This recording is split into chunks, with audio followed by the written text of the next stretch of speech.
പ്രിയപ്പെട്ടവരെ, ഇന്നത്തെ പ്രഭാതത്തിൽ ഹൃദയം നിറഞ്ഞ ആശംസകൾ. ഒരു മഴയുള്ള വൈകുന്നേരം. ബസ് സ്റ്റാൻഡിൽ ആളുകൾ കുട പിടിച്ച് നിൽക്കുന്നു. മഴത്തുള്ളികൾ ടിൻ മേൽക്കൂരയിൽ പതിക്കുന്നു.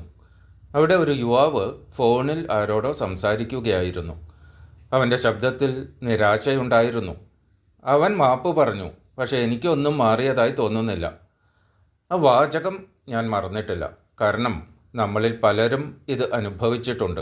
ആരോ സോറി പറഞ്ഞു, നാം കേട്ടു, പക്ഷെ ഉള്ളിലെ മുറിവ് അതേപടി തുടർന്നു.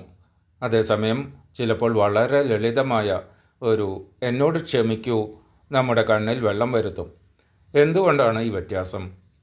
ഒരു കുടുംബത്തിലെ ചെറിയ സംഭവം പറയാം. രാവിലെ തിരക്കിനിടെ ഒരു അച്ഛൻ മകനോട് ദേഷ്യപ്പെട്ടു. കുട്ടി അബദ്ധത്തിൽ വെള്ളം വീഴ്ത്തിയിരുന്നു. ശബ്ദമുയർന്നു, എപ്പോഴും നീ ഇങ്ങനെയാണ്. കുട്ടി മിണ്ടാതായി. കുറച്ചു കഴിഞ്ഞ് അച്ഛൻ വന്ന് പറഞ്ഞു, സോറി, പക്ഷെ പറഞ്ഞ ഉടനെ ചേർത്തു, പക്ഷെ നീയും കുറച്ച് ശ്രദ്ധിക്കണം. കുട്ടി തല കുനിച്ചു. വിഷയം അവസാനിച്ചു, പക്ഷെ അന്തരീക്ഷം മാറിയില്ല. എന്തുകൊണ്ട്? കാരണം അത് മാപ്പ് പോലെ കേട്ടെങ്കിലും അതിൻ്റെ പകുതി ഇപ്പോഴും കുറ്റം ചൂണ്ടിക്കാണിക്കുകയായിരുന്നു. നമ്മൾ പലപ്പോഴും പറയുന്ന മാപ്പുകൾ ഇങ്ങനെയായിരിക്കും.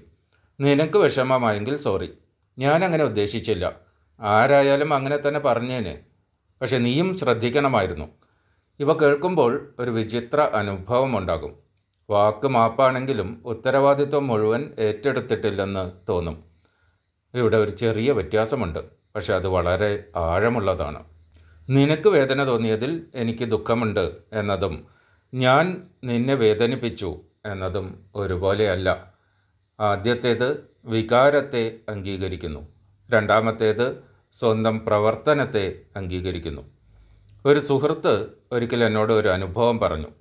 കോളേജ് കാലത്ത് അവനൊരു അടുത്ത സുഹൃത്തിൻ്റെ രഹസ്യം മറ്റുള്ളവരോട് പറഞ്ഞുപോയി. കാര്യം വലുതായി, ബന്ധം തകരാറിലായി. അവൻ പലതവണ മെസ്സേജ് അയച്ചു, സോറി ഡാ, അറിയാതെ പറ്റി, ഇത്ര സീരിയസ് ആകുമെന്ന് വിചാരിച്ചില്ല. മറുപടി വന്നില്ല.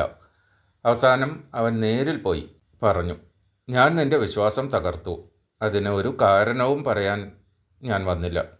നീ എന്നെ വിശ്വസിച്ചപ്പോൾ ഞാൻ ആ വിശ്വാസത്തെ കാത്തു സൂക്ഷിച്ചില്ല. അവൻ്റെ സുഹൃത്ത് ഉടനെ എല്ലാം മറന്നില്ല, പക്ഷെ ആ ദിവസമാണ് അവർ വീണ്ടും സംസാരിക്കാൻ തുടങ്ങിയത്. കാരണം ആദ്യമായിട്ടാണ് അവൻ സംഭവത്തെ വിശദീകരിക്കാനല്ല, അതിൻ്റെ ഉത്തരവാദിത്വം ഏറ്റെടുക്കുവാൻ വന്നത്. മാപ്പിൻ്റെ ശക്തി വാക്കിലല്ല, സത്യസന്ധതയിലാണ്. ഒരു ഡോക്ടറെ ഞാൻ അറിയാം. ചികിത്സയ്ക്കിടെ ഒരു ചെറിയ പിഴവ് സംഭവിച്ചു. അത് മറയ്ക്കാമായിരുന്നു, പക്ഷെ അദ്ദേഹം രോഗിയുടെ കുടുംബത്തോട് തുറന്നു പറഞ്ഞു, ഇവിടെ ഞങ്ങളുടെ ഭാഗത്ത് ഒരു തെറ്റ് സംഭവിച്ചു. അത് നിങ്ങളെ എത്ര ആശങ്കപ്പെടുത്തിയെന്ന് ഞാൻ മനസ്സിലാക്കുന്നു. ഇത് ശരിയാക്കാൻ ഞങ്ങൾ ചെയ്യേണ്ടതെല്ലാം ചെയ്യും. ആ കുടുംബം കോപത്തിലായിരുന്നു. പക്ഷെ പിന്നീട് അവർ പറഞ്ഞു, തെറ്റ് വേദനിപ്പിച്ചു, പക്ഷെ അദ്ദേഹം അത് മറച്ചു വച്ചില്ല. ചില മാപ്പുകൾ മുറിവുണക്കുന്നത് എന്തുകൊണ്ടാണെന്ന് ഇതിലൂടെ മനസ്സിലാക്കാം. അവ നമ്മെ ബഹുമാനിക്കുന്നു. അവ പറയുന്നത്, നിന്റെ വേദന യാഥാർത്ഥ്യമാണ്, ഞാനത് ചെറുതാക്കുന്നില്ല, ഞാൻ എന്നെ സംരക്ഷിക്കാനല്ല, നിന്നെ കേൾക്കാൻ വന്നതാണ്. ഇതിന് വിരുദ്ധമായി ചില മാപ്പുകൾ എന്തുകൊണ്ട് പ്രവർത്തിക്കില്ല? കാരണം അവയുടെ യഥാർത്ഥ ലക്ഷ്യം പലപ്പോഴും സമാധാനമല്ല, അസൗകര്യം വേഗത്തിൽ അവസാനിപ്പിക്കലാണ്. സോറി പറഞ്ഞില്ലേ, ഇനി എന്തു വേണം എന്ന സമീപനം. അത് മുറിവിന് മേൽ ഒരു പേപ്പർ ഒട്ടിക്കുന്നത് പോലെയാണ്. പുറത്തു നിന്ന് മൂടിയതായി തോന്നും, ഉള്ളിലെ വേദന തുടരുന്നു.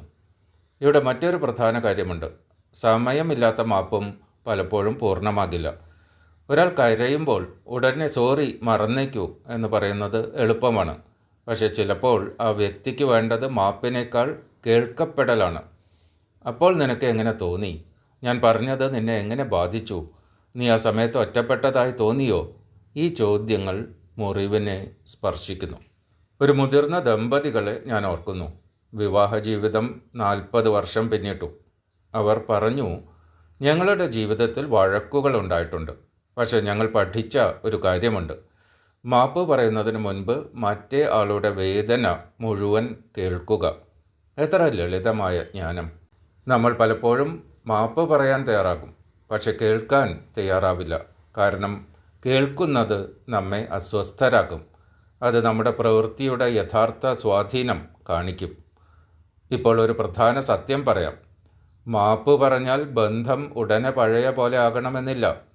ചില മുറിവുകൾക്ക് സമയം വേണം. വിശ്വാസം വീണ്ടും പണിയണം. വാക്കുകൾക്ക് പിന്നാലെ സ്ഥിരമായ പ്രവർത്തനം വേണം. ഞാൻ മാറും എന്ന് പറയുന്നത് ഒരു തുടക്കമാണ്. മാറിയ രീതിയിൽ തുടർച്ചയായി പെരുമാറുന്നതാണ് ചികിത്സ. അതിനാലാണ് ചില മാപ്പുകൾ കേൾക്കുമ്പോൾ നമുക്ക് വിശ്വാസം വരുന്നത്. കാരണം ആ വ്യക്തിയുടെ പിന്നീടുള്ള പ്രവൃത്തികൾ വാക്കുകളെ പിന്തുണയ്ക്കുന്നു. ഇന്ന് രാവിലെ ഞാൻ നിങ്ങളോട് എല്ലാവരും മാപ്പ് പറയൂ എന്ന് പറയുന്നില്ല. പക്ഷേ ഒരു ചെറിയ ചിന്ത മാത്രം വിട്ടുപോകാം. അടുത്ത തവണ നാം സോറി പറയുമ്പോൾ ഒരു നിമിഷം നിൽക്കാം. ഞാൻ ഈ മാപ്പ് പറയുന്നത് എന്നെ ലഘൂകരിക്കാനാണോ, അല്ലെങ്കിൽ മറ്റേ ആളുടെ വേദനയെ ബഹുമാനിക്കാനാണോ?